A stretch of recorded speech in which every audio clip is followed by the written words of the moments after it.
Well, hello and welcome again. Nice to see you. Welcome to Fantastic English Fluency Tips. Here we are at the Asahi studio, ready to share tips with you. If this is your first time here, I welcome you. And if it's your return trip here, I welcome you. Welcome. Okay, let's go into our subject today. We're going to be talking about going around town. As I said, next video will be about getting around town. Here we are in the studio to talk about going around town. All right, we're going to be looking at imperatives today. Imperatives, yes, words of instruction. They're words that you give to people when you have been asked how to do something, go someplace, that kind of thing. And these imperatives, let's say them now. We'll come back to them again. Walk, drive, go.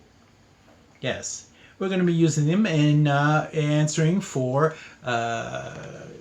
directions when someone has asked you for directions on how to get to a place. And then we'll have words of position also. On the left, it was on the bottom. On the right, on the left,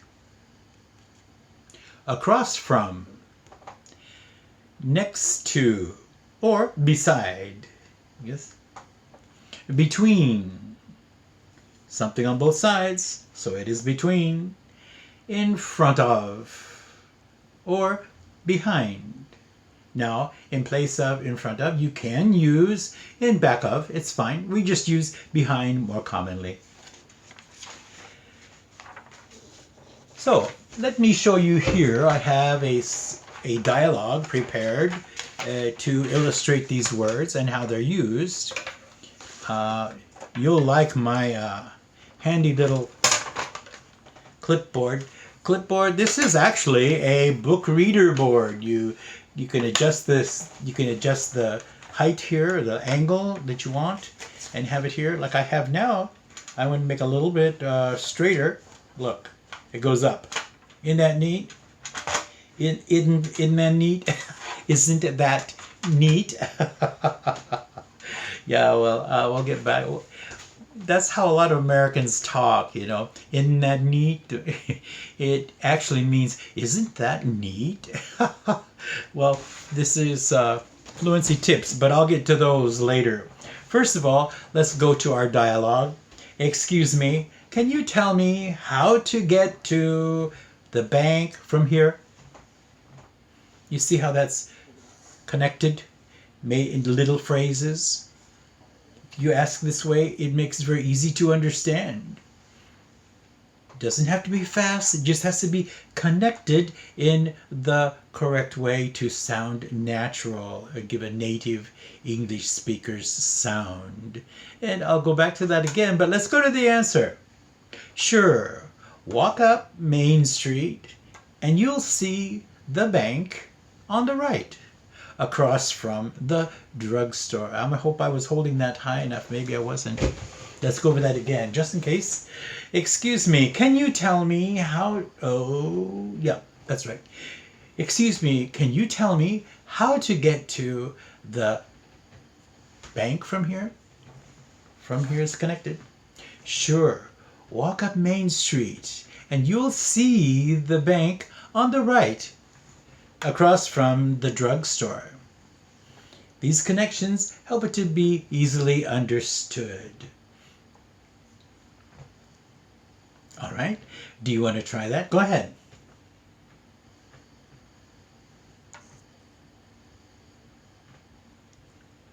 Okay, do the answer.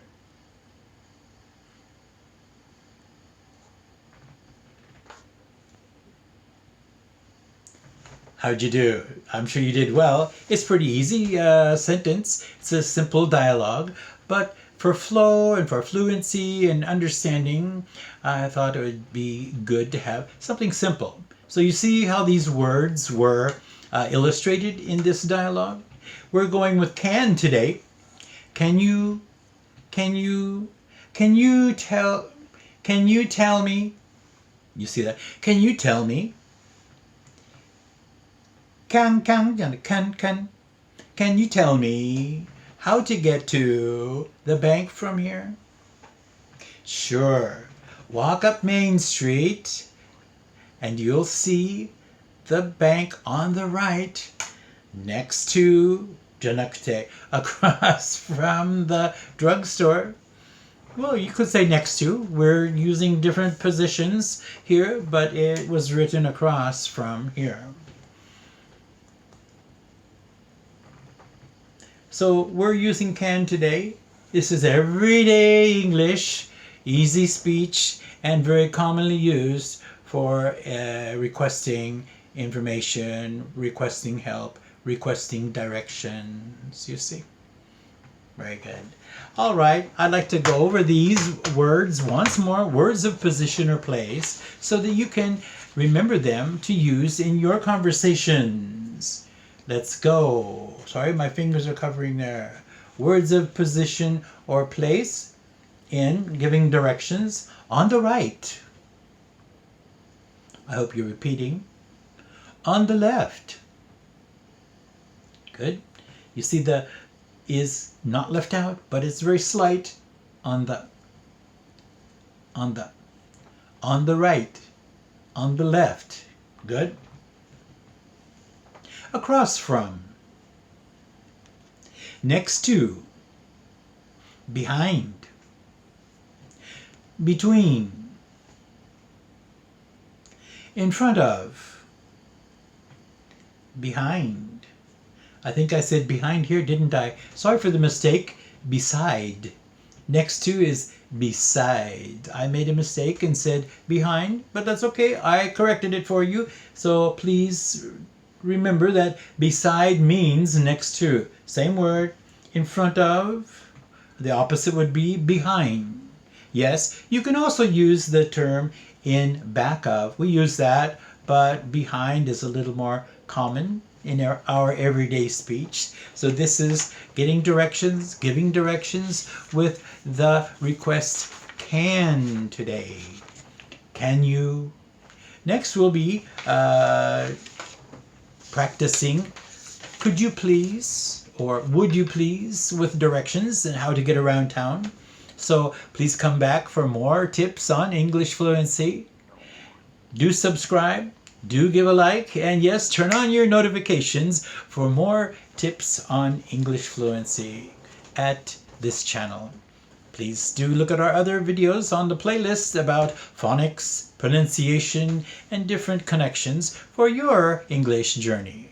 Thanks again, and bye from Charles.